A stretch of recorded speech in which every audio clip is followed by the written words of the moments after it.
Coming to you live from the Traders Expo here in Las Vegas. I'm joined by Linda Raschke, 34-year veteran professional trader. I love sitting down with traders like yourself because it's your own money. We could all talk a big game, but you're putting your money, and in fact, you've been doing it for 34 years, says something to your success. So thank you very much for sitting down with us.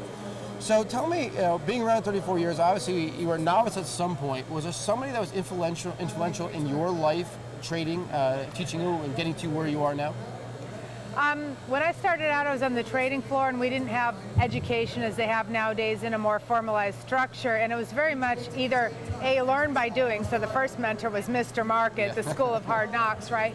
But there was a person who backed me early on by the name of Jerry, who actually hardly ever spoke a word, but it was following his example. And as I remember, he was in at the office 2 hours before the markets opened and didn't leave till 2 hours after they closed. And there's all the preparation, the homework, and the detail, lots and lots of detail.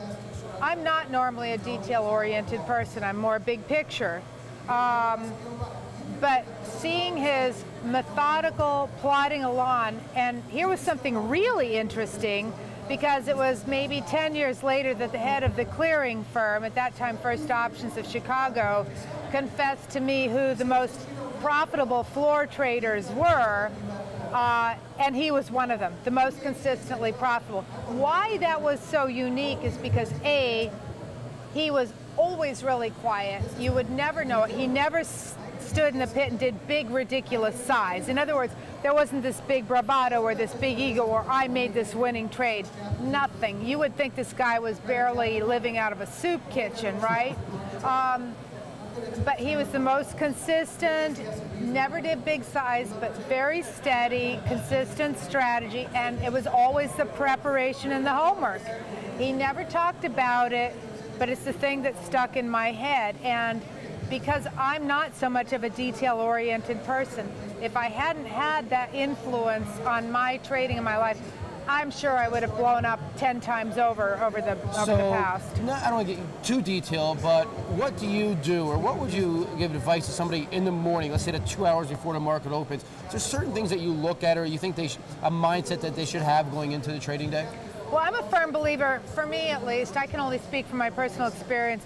I do my homework at night. I do it before the markets are open, before you have big overnight gaps, because it's sort of like taking a test with a number 2 lead pencil. Your first guess is always your best guess. That's what they say, you know?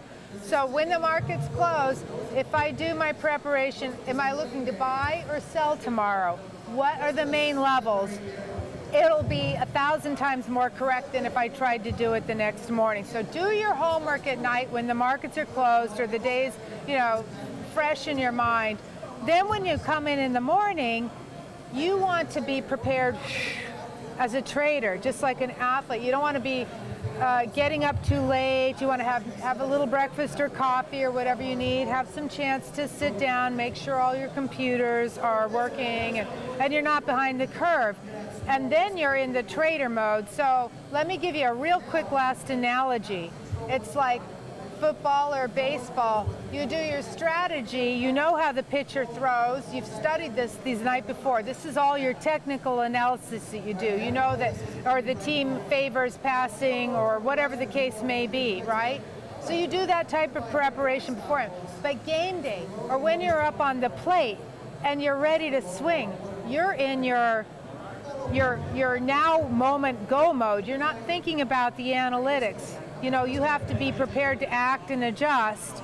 So they're two different moduses. You're basically proactive versus reactive too. You're getting ahead. You're ready. When you get up to bet, you know what's coming, and you should be prepared to swing when you're supposed to swing at it. So detail-oriented, and it looks like she was getting her inner zen too. Maybe a little yoga in the morning. I don't do yoga, but you know, you got the main idea, right? Okay. Linda Raschke, thank you so much. Thank you.